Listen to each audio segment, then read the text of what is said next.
इस वेले दी वड्डी खबर आ रही है राजोआणा दी रिहाई मामले दी। राजोआणा दी रिहाई मामले दी सुप्रीम कोर्ट दे विच सुनवाई टल गई है। राजोआणा केस उत्ते हुण 3 नवंबर नूं सुनवाई होवेगी।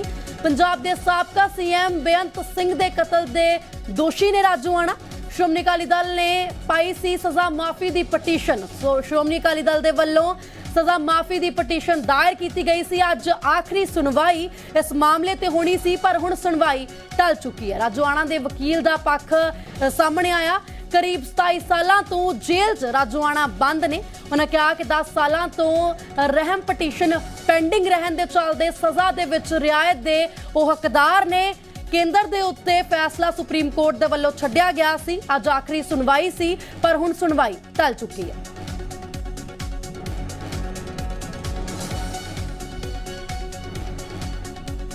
इस खबर ते वधेरी जानकारी दे लई साडे पत्रकार अरविंद सिंह साडे नाल जुड़ चुके ने। जी अरविंद, क्या इस मामले के ऊपर अभी तक की जानकारी निकल के सामने आई है? देखिए, सुप्रीम कोर्ट परसों इस पूरे मामले को लेकर के सुनवाई करेगा। बलवंत सिंह राजोआणा की तरफ से पूर्व अटॉर्नी जनरल मुकुल रोहतगी पेश हुए थे। उनका ये कहना था कि पिछले करीब 23 साल से बलवंत सिंह जेल में बंद है। करीब 10 साल से उसकी दया याचिका पेंडिंग है। तो ऐसी सूरत में इतने लंबे वक्त तक अगर दया याचिका पेंडिंग रहती है तो वो खुद सजा में रियायत के अधिकारी हैं और किसी दूसरे आरोपी के साथ उनके मामले को टैग किए जाने की जरूरत नहीं है। दरअसल इस पूरे मामले को लेकर के पिछली सुनवाई में सुप्रीम कोर्ट ने सवाल उठाया था कि इस मामले में जो बाकी आरोपी हैं उनकी अर्जी भी पेंडिंग है, तो क्यों ना उसका इंतजार कर लिया जाए या उनकी याचिका के साथ बलवंत सिंह राजोआणा की अर्जी पर सुनवाई की जाए। लेकिन बलवंत सिंह की तरफ से जो वकील पेश हुए मुकुल रोहतगी, उन्होंने साफ किया कि बाकी आरोपियों के साथ इस याचिका को जोड़ करके सुनवाई की जरूरत नहीं है। पिछले करीब 23 साल से वो जेल में बंद है। करीब 10 साल से उनकी ओर से दया याचिका दायर की गई थी, वो पेंडिंग है। तो ऐसी सूरत में वो खुद अपने आप में सजा के रियायत के अधिकारी हैं।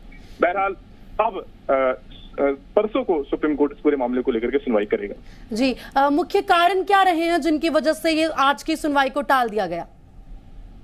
देखिए, आज कोर्ट के पास वक्त कम था इस पूरे मामले को सुनने के लिए और इस पूरे मामले में सरकार की तरफ से भी एक एफिडेविट दाखिल किया गया है, जिसमें सरकार ने ये कहा है कि मौजूदा जो सुरक्षा परिदृश्य है और जो कुछ एजेंसियों के इनपुट हैं, इस लिहाज से फिलहाल सरकार बलवंत सिंह की ओर से दायर जो दया याचिका है उस पर कोई फैसला नहीं ले रही है और सरकार ने इस पर वक्त और मांगा है। हालांकि सुप्रीम कोर्ट ने इससे पहले सरकार से कहा था कि वो जल्द फैसला लें, चाहे वो दया याचिका को रिजेक्ट भी कर दें, लेकिन कुछ न कुछ फैसला जरूर सरकार की तरफ से होना चाहिए था। ये सुप्रीम कोर्ट के साफ इंडिकेशन थे। बहरहाल सरकार अभी कोई अपना रुख साफ करने से बच रही है और इस मामले में विस्तृत सुनवाई की जरूरत है और आज समय अभाव होने के चलते अब सुप्रीम कोर्ट ने परसों मामला सुनवाई के लिए लगा दिया है।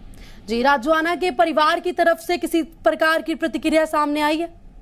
देखिए, अभी उनके परिवार की प्रतिक्रिया तो नहीं मिल पाई है सुप्रीम कोर्ट की इस हियरिंग के बाद में, लेकिन आज उनके वकील ने एक बार फिर से पुरानी दलीलों को दोहराया है और पूर्व अटॉर्नी जनरल मुकुल रोहतगी ने कहा है कि किस तरीके से पिछले करीब 10 साल से उनकी दया याचिका पेंडिंग है और इतना लंबा वक्त उन्होंने जेल की सलाखों के पीछे बिता चुके हैं और ऐसे में उनके जो फंडामेंटल राइट्स हैं उनका एक तरीके से हनन हो रहा है और वो अकेला ही अपने आप में एक मामला बनता है कि दया याचिका उनको सजा में रियायत दी जाए और उनकी फांसी की सजा को उम्र कैद में कम से कम तब्दील कर दिया जाए।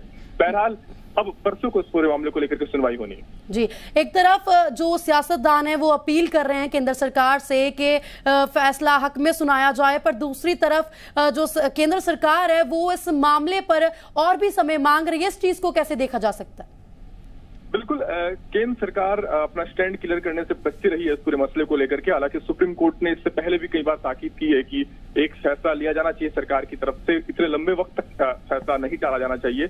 लेकिन अभी जो कुछ दिनों पहले जो एक एफिडेविट दाखिल हुआ है सरकार की तरफ से, उसमें भी सरकार ने ये कहा है कि पंजाब एक बॉर्डर इलाके का एक स्टेट है और ऐसे में जो कुछ भी बलवंत सिंह राजोआणा की अर्जी पर फैसला लेना है वो तमाम जो सिक्योरिटी सिनेरियो है उसको ध्यान में रखकर लेना है और इसी वजह से तमाम एजेंसियों से इनपुट भी मांगे गए थे।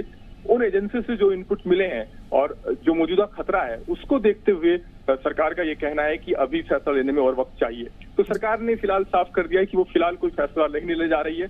बलवंत सिंह के वकील की तरफ से कहना है कि उन्हें सरकार की रियायत का कोई उम्मीद नहीं है, सरकार के हलफनामे से कोई उम्मीद उनको बनती नहीं है। तो ऐसी सूरत में केस की मेरिट के आधार पर सुप्रीम कोर्ट खुद ये तय करे कि आखिर क्या ये मामला नहीं बनता जिसमें फांसी की सजा को कमी की जाए, उनको रियायत दी जाए। जी, जानकारी के लिए बहुत बहुत धन्यवाद।